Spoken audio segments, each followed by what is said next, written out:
नमस्कार।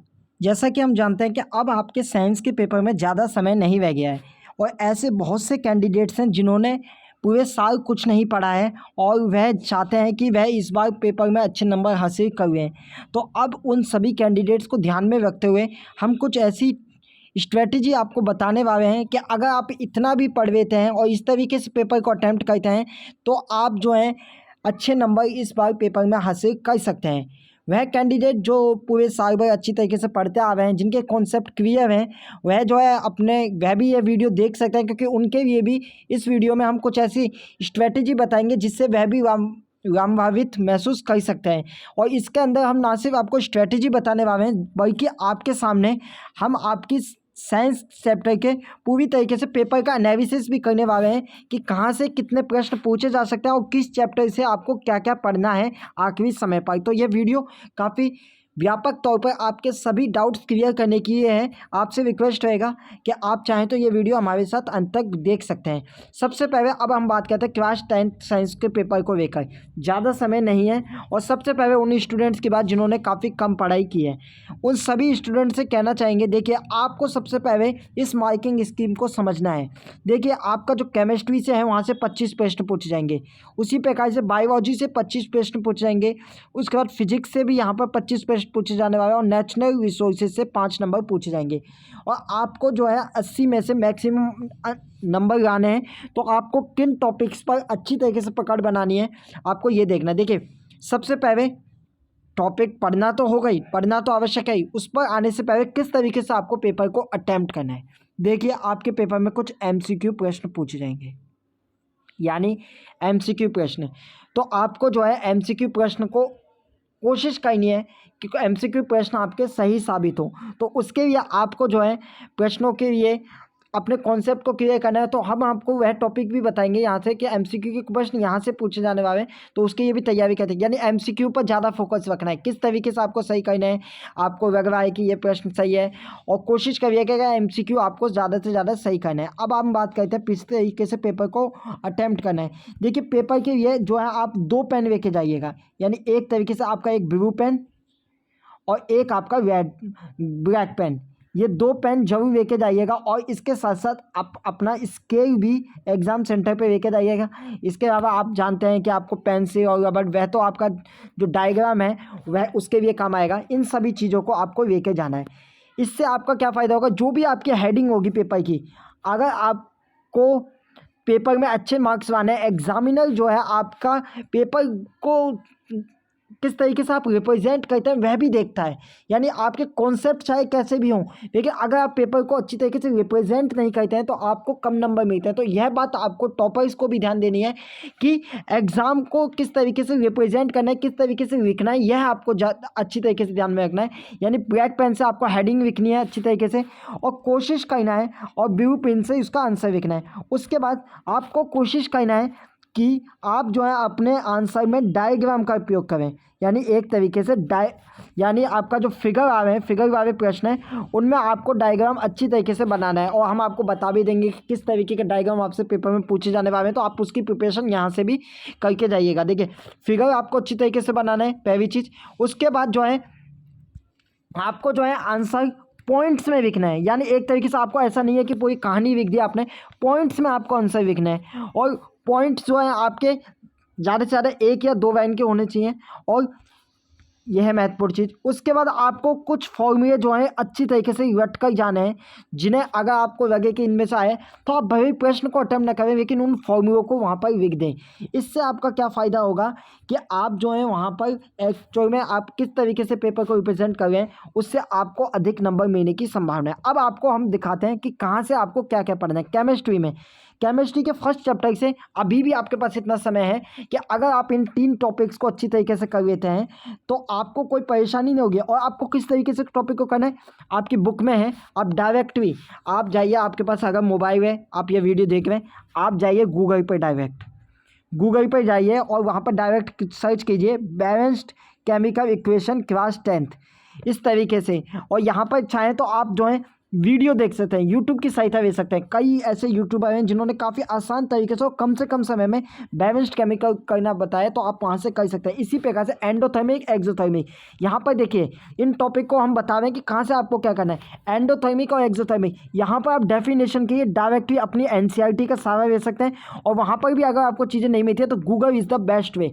यहाँ पर आपको सिर्फ और सिर्फ गूगल का सहारा ले लेना है। और यहाँ पर सिंगल लाइन का प्रश्न है, एक्सोथर्मिक वह रिएक्शन होती है जिनमें आपका ऑक्सीजन ऐड हो, वह रिएक्शन जिनमें हीट आपको रिलीज होती है, रिएक्शन के दौरान हीट रिलीज होती है। एंडोथर्मिक में आपको रिएक्शन के दौरान हीट देनी पड़ती है। इतनी थोड़ी सी लाइन है, और इसी लाइन को क्या कहते हैं, किस तरीके से लिखना है, आपको बखूबी परिचित होना चाहिए कि आपको एक स्ट्रक्चरल वे में आपको चीज़ों को लिखना होगा। Oxidation and reduction, addition of oxygen and removal of hydrogen आपका ऑक्सीडेशन हो गया, और इसका उल्टा आपका रिडक्शन हो गया, यानी addition of hydrogen and removal of oxygen. इनके एग्जाम्पल भी याद कर लीजिएगा।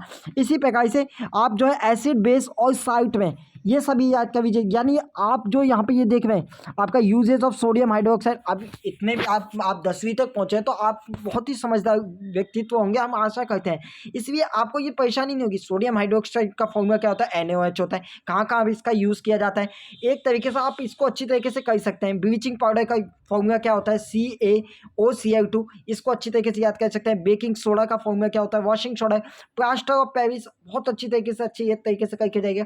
यानी इतने टॉपिक नहीं है, अगर आप चाहें तो केमिस्ट्री को आसानी से, ये वही आपके केमिस्ट्री के टॉपिक, कॉन्सेप्ट ऑफ पीएच, इसके इतना बड़ा टॉपिक नहीं है। सिंपली आपको जानना है कि 0 से लेकर 7 तक के बीच में आपका एसिड बहता है, 7 से लेकर 14 के बीच में आपका बेस बहता है, और 7 पर आपका न्यूट्रल यानी वाटर बहता है। इस तरीके से आपको पीएच एंड वेन क्या, एसिड वेन क्या होता है, जब वेन का जो पीएच मान है वो 5.5 से कम हो जाता है तो हम एसिड वेन कहते हैं। ये सब कुछ ऐसी बारीकियां वह आप अच्छी तरीके से पढ़ सकते हैं। इसके अलावा कोरोजन, यानी आप डेली लाइफ में आप इस तरीके के फेनोमेनन देखते हैं, और साइंस का पेपर में अच्छे नंबर लाए जा सकते हैं। सिर्फ और सिर्फ आपको ऑब्जर्व करना है चीज़ों को और उनको लिखना है। उसके बाद formation of properties of ionic compound, 2 से 3 आपके कंपाउंड है वहाँ पे NCERT के। आपको अगर कॉन्सेप्ट भी समझ में नहीं आता है तो आप उनको, उन आयनिक कंपाउंडों को ही याद कर लीजिए किस तरीके से यहाँ पे का, और उसको अच्छी तरीके से रिप्रेजेंट कर दीजिए। प्रॉपर्टीज ऑफ मैटर्स को जब हम किसी से पीटते हैं तो एक चादर की तरह होता है, उसको प्रॉपर्टी को हम उसको माइवेबिलिटी कहते हैं। उसी तरीके से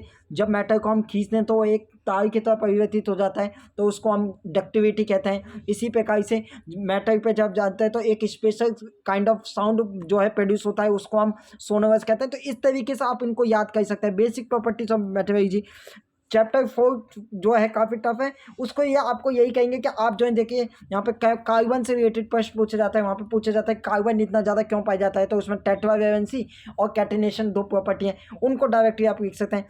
वर्ड ऑफ लिविंग में ज़्यादा नहीं, रेस्पिरेशन किस तरीके से होता है, CO2 लेते हैं, उसके बाद इन्हें कहते हैं, हीमोग्लोबिन मिलता है, ऑक्सीजन। इन सभी टॉपिक को जो है आसानी से यूट्यूब पर सर्च मारिए, रेस्पिरेशन लाइफ प्रोसेस वहाँ पर आपको टॉपिक मिल जाएगा। उसके बाद आप चीज़ों को अच्छी तरीके से लिख दीजिएगा। बेसिक कॉन्सेप्ट न्यूट्रिशन कहाँ होता है, कहाँ से लेकर कहाँ तक फूड पहुँचता है, ये आपको अच्छी तरीके से कर लेना है। इसी प्रकार से बायोलॉजी में आपका रिप्रोडक्शन चैप्टर एक इंटरेस्टिंग चैप्टर है। इसमें आपको फिगर्स अच्छी तरीके से, यानी जो मेल रिप्रोडक्टिव ऑर्गन है, फीमेल रिप्रोडक्टिव का जब फिगर है, उसको अच्छी तरीके से याद करके जाइए, बना लीजिएगा। अमीबा का स्ट्रक्चर अच्छी तरीके से देख लीजिएगा, वहाँ पे न्यूक्लियस कहाँ पर होता है। इन सब छोटी छोटी चीज़ों को अच्छी तरीके से आपको करके जाना है आपका। और यह चैप्टर ऐसा है कि इसमें आप मैक्सिमम से मैक्सिमम आंसर हासिल कर सकते हैं। सिर्फ और सिर्फ थोड़ा सा अटेंशन देने की जरूरत है। आधे 1 घंटे में कहीं से भी यूट्यूब में 2x के करके वीडियो देख लीजिए, चीज़ों को समझ लीजिए। आप इतनी जल्दी नहीं भूलेंगे। आज अगर आप पढ़ते हैं तो आसानी से जो है आप जो एग्जाम देने वाले हैं उसमें कुछ ही घंटों का समय रह गया है, तो आप जो है वहाँ पेपर में एज इट इज़ लिख कर आ सकते हैं आपके दिमाग में। आपको सिर्फ अपने आप पर भरोसा रखना है कि यह आखिरी समय भी आपके लिए महत्वपूर्ण है। और ऐसे बहुत से स्टूडेंट होते हैं कि जो आखिरी समय पर इस तरीके से पढ़कर अच्छे से अच्छे नंबर हासिल कर सकते हैं। अब यहाँ देखिए हेरिडिटी एंड एवोल्यूशन, इस चैप्टर में आपका मेंडल सेक्स डिटर्मिनेशन आपसे सबसे ज़्यादा पेपर में हर बार पूछा जाता है। तो इसके लिए आपको क्या करना है, अच्छी तरीके से फिगर बना के चीज़ों को याद कर लेना है। मुश्किल से 5 से 10 मिनट का टॉपिक होगा। आप सबसे पहले गूगल पर जाइए, इसका आंसर देखिए किस तरीके से। उसके बाद जो है आप यूट्यूब पर सर्च कीजिए किस तरीके से चीज़ों को पढ़ाया जाता है, और उसके बाद आसानी से आप इस टॉपिक को कर सकते हैं। नेक्स्ट आपका नेचुरल फिनोमेना, इसमें आपको फॉर्मूले पर ज़्यादा फोकस करना है। देखिए कई चीज़ें होती है, फोकल लेंथ क्या होती है आपका, किस तरीके से फोकल लेंथ होती है, ये आपको याद करना है। फोकल लेंथ जो है आपका रेडियस का जो रेडियस होती है उसका आधा होती है। ये आपको छोटे छोटे टॉपिक याद करने हैं। लॉज ऑफ रिफ्रैक्शन क्या होता है ये आपको याद करना है। रिफ्रैक्टिव इंडेक्स किस तरीके से दिखाई देते हैं, रिफ्रैक्शन, रिफ्रैक्टिव इंडेक्स, ये छोटे छोटे टॉपिक ही आपको पेपर में नंबर आएंगे। इसके अलावा रेंस फार्मूला, फार्मूला को याद कर लीजिए। रेंस फार्मूला से जुड़ा कोई भी प्रश्न आएगा, 3 से 4 नंबर का प्रश्न आता है, उसे आप अच्छी तरीके से अटेम्प्ट कर पाएंगे। सिर्फ और सिर्फ इस फार्मूला को समझ लीजिए। पावर ऑफ रेंस क्या होती है, डायोप्टर, उस तरीके से इमेज फार्मूला, स्फेरिकल मैग्निफिकेशन, ये कुछ ऐसे टॉपिक है जिनमें आपको ज़्यादा परेशानी नहीं होगी। सिर्फ और सिर्फ थोड़ी सी कंसंट्रेशन और एक थोड़ा सा एफर्ट लगाने की जरूरत है। 7-8 घंटे भी आप रख कर पढ़ रही है अभी इस समय, तो आप आसानी से अधिक नंबर हासिल करते थे। और शॉर्ट नोट्स बनाइएगा। अगर आप कोशिश करना चाहते हैं तो शॉर्ट नोट्स यानी जो भी इंपॉर्टेंट रहेगा उसको लिख लीजिएगा, और अगर हो सके तो एनसीईआरटी लेकर बैठिएगा, उस पर आप अंडरलाइन कर सके कि ये टॉपिक मुझे अभी पढ़ने हैं, और पेपर से लगभग 10 से 12 घंटे पहले आसानी से आप उन टॉपिक को पढ़ लीजिएगा और आप अच्छी तरीके से अच्छे नंबर ला सकेंगे। ये वह आपके कुछ मिरर आंसर्स के फॉर्मूले, इस तरीके से आप इनको अच्छी तरीके से करके दें। इफेक्ट ऑफ करंट, यहाँ पर भी आपका फॉर्मूला का खेल है, तो आपको ये फॉर्मूले अच्छी तरीके से कर लेना है। देखिए यहाँ पे ओम्स लॉ, आपसे डायरेक्टली प्रश्न पूछा जाएगा ओम्स लॉ को लेकर। तो इन सभी टॉपिक को अगर आप जितना अच्छी तरीके से करेंगे उतना ही आपके ये रजिस्टेंस किन किन फैक्टर पर निर्भर करता है। देखिए साइंस आपसे सिर्फ और सिर्फ टू द पॉइंट बातें मांगता है, और 4 चीज़ आप लिख सकते हैं यहाँ पे। रजिस्टेंस किस चीज़ पर फॉलो करता है, और अच्छे कॉम्बिनेशन ऑफ रजिस्टर, समय आपको ज़्यादा नहीं लगेगा। सिर्फ और सिर्फ आपको जो है अपने आप पर भरोसा करके चीज़ों को पढ़ते हुए जाना है, और सीरियल वाइज तरीके से इन सभी टॉपिक को अच्छी तरीके से पढ़ लीजिए। आप जो है अधिक से अधिक नंबर हासिल कर सकेंगे। Magnetic effect of current, Fleming left hand thumb rule, हर साल पेपर में इससे रिलेटेड प्रश्न पूछे जाने की संभावना बनी रहती है, तो यह प्रश्न है। नेचुरल रिसोर्सेज में आपको ज़्यादा कुछ नहीं करना है, 5 नंबर यहाँ से आप डायरेक्टली हासिल कर सकते हैं इन सभी टॉपिक्स को पढ़कर। तो हमने आपको एक तरीके से सभी चैप्टर से रिलेटेड महत्वपूर्ण प्रश्न बता दिए। टेलीग्राम ग्रुप का लिंक डिस्क्रिप्शन में मौजूद है, जहाँ पर हम इसका पीपीटी भी डलवा देंगे, जिससे आप जो है अधिक से अधिक नंबर हासिल कर सकें, और वहाँ से देख लीजिएगा किस टॉपिक को आपको किस तरीके से पढ़ना है। और हमारी कोशिश यही है कि उन सभी कैंडिडेट्स के लिए, चाहे वो टॉपर हो, जो थोड़ा अभी कम पढ़ रहे हैं वो कैंडिडेट हो, वह सभी स्टूडेंट अच्छे से अच्छे नंबर हासिल कर सकें और एक तरीके से पेपर में पास हो जाए। नंबर इतना मैटर नहीं करता, आपकी नॉलेज ही आपको आगे बढ़ाएगी। ये बात आपको दिमाग में सोच कर जानी है। अपना पेपर अच्छी तरीके से दीजिएगा। हमारे ट्रेनर की तरफ से आपको ऑल द बेस्ट। धन्यवाद।